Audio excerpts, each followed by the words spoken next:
Selamat malam, selamat damai sejahtera untuk kita semua. Saya Frederick Arvandiapen ingin mempresentasikan tugas saya, eh,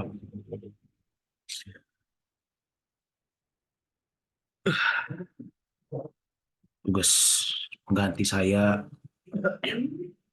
terkait materi eh, equity analysis dan investment strategi. Baik, di sini ada poin pertama pendahuluan. Dalam dunia investasi saat ini, pasar modal memegang peranan penting sebagai sarana bagi perusahaan untuk mendapatkan sumber pendanaan dan bagi investor untuk melakukan investasi dengan harapan memperoleh keuntungan dari investasi yang telah dilakukan. Kemudian salah satu instrumen investasi yang paling populer di pasar modal adalah saham. Nah, investasi saham menawarkan potensi keuntungan yang tinggi, tapi juga diikuti dengan risiko yang signifikan. Kemudian di sini pembahasan. Jadi tadi kita tahu bahwa dalam pasar modal, instrumen yang paling memikat, yang paling menguntungkan itu saham dengan potensi keuntungan yang tinggi dan juga ada risiko yang tinggi pula di dalamnya. Di sini di bagian pembahasan akan dibahas tentang terkait apa yang bisa dilakukan untuk paling tidak meminimalisir risiko yang ada untuk memaksimalkan potensi dari investasi tersebut. Nah, di sini ada dua poin di bagian pembahasan.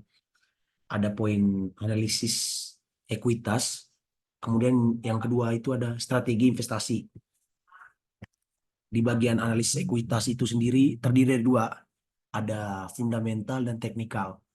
Dalam fundamental terdiri atas kinerja keuangan, manajemen dan strategi bisnis, prospek industri, dan faktor ekonomi makro. Poin-poin inilah yang mempengaruhi nilai intrinsik dari perusahaan.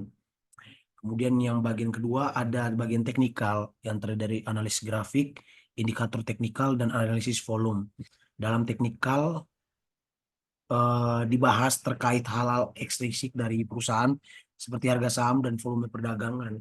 Dan sekiranya bisa membantu bagi para investor, bagi para pemangku kepentingan untuk mengamati tren-tren yang ada dalam pasar modal, terutama bagian investasi saham, ya, ekuitas.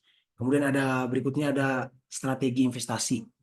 Nah, untuk memaksimalkan analisis ekuitas tadi, diperlukan yang namanya strategi.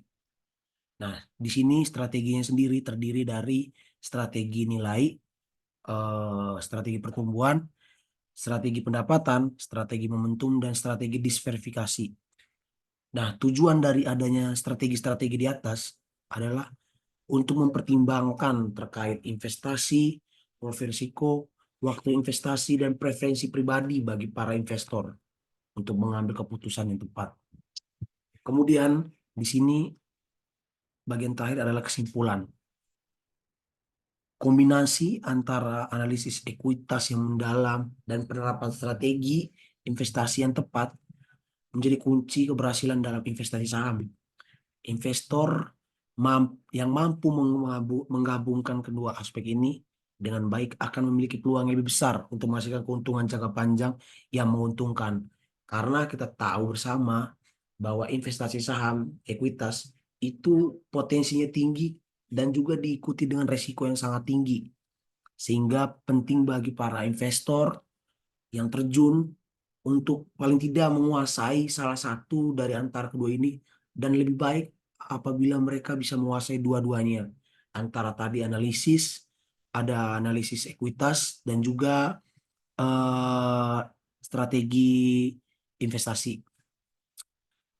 Namun perlu diingat bahwa investasi saham, ini tadi yang dibahas tadi ini, Oleh karena itu, investor harus memantau dan mengevaluasi. Penting bagi para investor untuk selalu melihat melihat lebih dalam lagi, cross check lagi dengan seksama, dan kemudian mengevaluasi hasil yang didapat. Dan juga pentingnya untuk selalu ketika melakukan investasi, pentingnya untuk selalu menyesuaikan, ya, menyesuaikan pentingnya penyesuaian dari para investor ini untuk menggunakan strategi yang tepat di waktu yang tepat dan momentum yang tepat, sehingga bisa memaksimalkan potensi yang lebih tinggi dan meminimalisir resiko yang akan datang. Demikian presentasi singkat dari saya, Frederick Avandi Apen. Mohon maaf apabila ada kesalahan pengucapan kata atau kurang maksimal dari penjelasan saya. Dan juga saya mohon maaf apabila saya tidak bisa on cam karena ada permasalahan internal, permasalahan teknikal terkait kamera laptop saya yang lagi bermasalah. Demikian saja presentasi saya pada malam hari ini. Sekian dan terima kasih.